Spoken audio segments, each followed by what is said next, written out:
काली मैया ने भरत जी की प्राणों की रक्षा की। भरत जी आज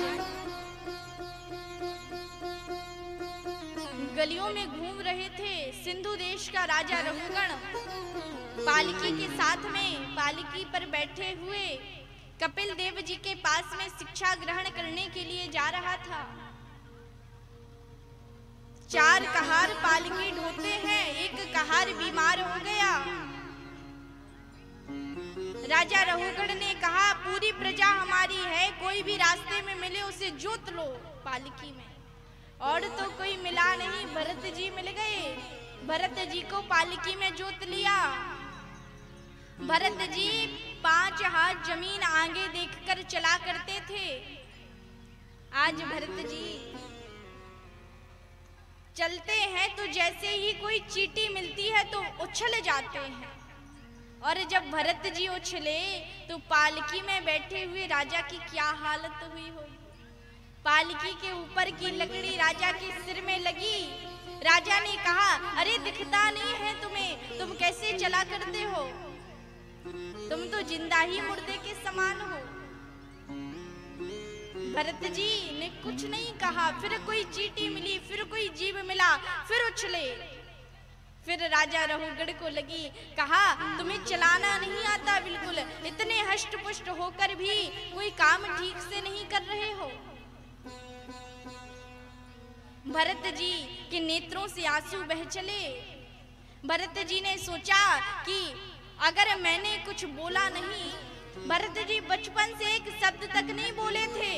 भरत जी ने सोचा, अगर आज मैंने नहीं बोला तो दुनिया के लोग यही कहेंगे कि इतने ज्ञानी भरत जी ने एक राजा को अपने कंधे पर उठाया, लेकिन फिर भी वह राजा मूर्ख का मूर्ख ही रहा।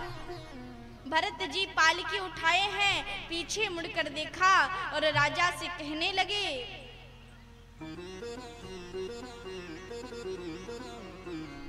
कहा कि तुम कहते हो कि हम जिंदा ही मुर्दे के समान हैं, तो जिंदा होना, सभी लोग जिंदा ही मुर्दे के समान होते हैं। जिसकी जीते जी मुक्ति नहीं हुई, मरने के बाद कभी मुक्ति नहीं होती, मुक्ति होती है तो जीवित होती है।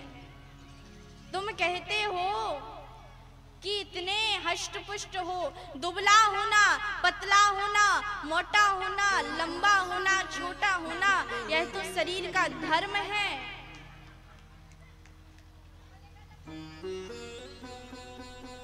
हमारी शरीर का संबंध इंद्रियों से होता है, इंद्रियों का संबंध बुद्धि से होता है और बुद्धि का संबंध आत्मा से होता है। गेहूं को पीसते पीसते हम मैदा बनाते हैं, तो मैदे को पीसकर क्या बनाओगे? फूल के रस को निकालकर हम इत्र बनाते हैं, इत्र को निकालकर अब क्या बनाओगे? राजा रघुगण पालकी से नीचे उतर गया, कहा कि ये कोई साधारण व्यक्ति नहीं, ये कोई महापुरुष है, क्षमा कर दीजिए मुझे। आप कहीं कपिल देव तो नहीं, व्यास जी तो नहीं, पाराशर जी तो नहीं, कौन है आप? भरत जी ने कहा, फिर गलती की। जो तुम हो वही मैं हूं और जो मैं हूं वही तुम हो। महापुरुष ऐसी वाणी बोलते हैं कि ज्यादा किसी को समझ में नहीं आती। राजा रघुगण ने कहा, कुछ समझा नहीं मैं। भरत जी ने कहा, तुम गुरु के यहाँ पर ज्ञान लेने के लिए जा रहे हो, गुरु के यहाँ जब ज्ञान लेने जाओ तो खाली होकर जाना चाहिए।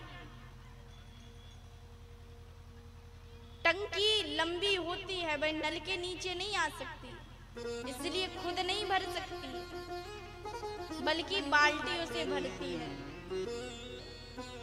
बाल्टी छोटी होती है, नल के नीचे आ जाती है, भर जाती है। जब हम गुरु के पास में भरे भराए जाएंगे तो गुरु जी और क्या भरेंगे उसमें, और जब पूरे खाली होकर जाएंगे तभी तो उसमें ज्ञान भर सकता है। तुम कपिल देव जी के पास में ज्ञान लेने के लिए जा रहे हो तो खाली होकर जाओ, पालकी में तुम गुरु के पास जा रहे हो। गुरु जी सोचेंगे तुम्हारे पास तो सब कुछ है, बहुत ज्ञान है, अब हम क्या ज्ञान दें तुम्हें। राजा रघुगण चरणों में गिर गए, कहा महाराज मुझे क्षमा कीजिए। भरत जी कहते हैं मैं पिछले जन्म में, अरे तुम तो एक सिंधु देश के राजा हो, लेकिन मैं तो पूर्व जन्म में पूरी पृथ्वी का सम्राट था, लेकिन फिर भी मेरी क्या दशा हुई। हिरण की याद करके मर गया, हिरण बनना पड़ा। वो तो प्रभु की ऐसी कृपा है जो तीसरा जन्म मनुष्य का दे दिया। तुम इस जन्म में पुण्य करो और भगवान के प्यारे हो जाओ, भगवान से प्रेम कर लो। इन्हीं भरत जी के नाम पर हमारी देश का नाम भारत पड़ा।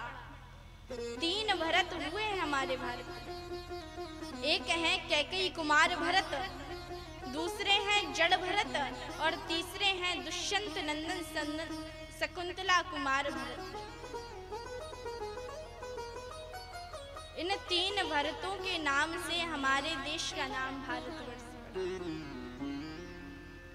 हम तो बड़े भाग्यशाली हैं, भारत में हमारा जन्म हुआ है। देवता लोग भी तरसते हैं कि इस भारत में हमारा जन्म हो जाए, क्योंकि स्वर्ग में भगवान की कथा नहीं होती, स्वर्ग में भगवान के नाम का संकीर्तन नहीं होता, क्योंकि वहां स्वयं भगवान बैठे हैं, तो कथा कौन करेगा। लेकिन पृथ्वी पर भगवान का नाम का उच्चारण होता है, पृथ्वी पर भगवान की कथा होती है। परीक्षित जी बोले कि पाप करने से क्या मिलता है, पुण्य करने से तो स्वर्ग मिल जाता है, पाप जो व्यक्ति करता है उसे क्या मिलता है। तो श्री सुखदेव जी कहते हैं कि हमारे दक्षिण दिशा में 99,000 योजन की लंबाई पर 28 प्रकार के नरक हैं। जो झूठी गवाही देता है, धोखा देता है, उसे ताम्रस नाम के नरक में जाना पड़ता है। जो दूसरों की धन हड़पने की चेष्टा करता है, दूसरों के धन छीनने की चेष्टा करता है, उसे अंध ताम्रस नाम के नरक में जाना पड़ता है।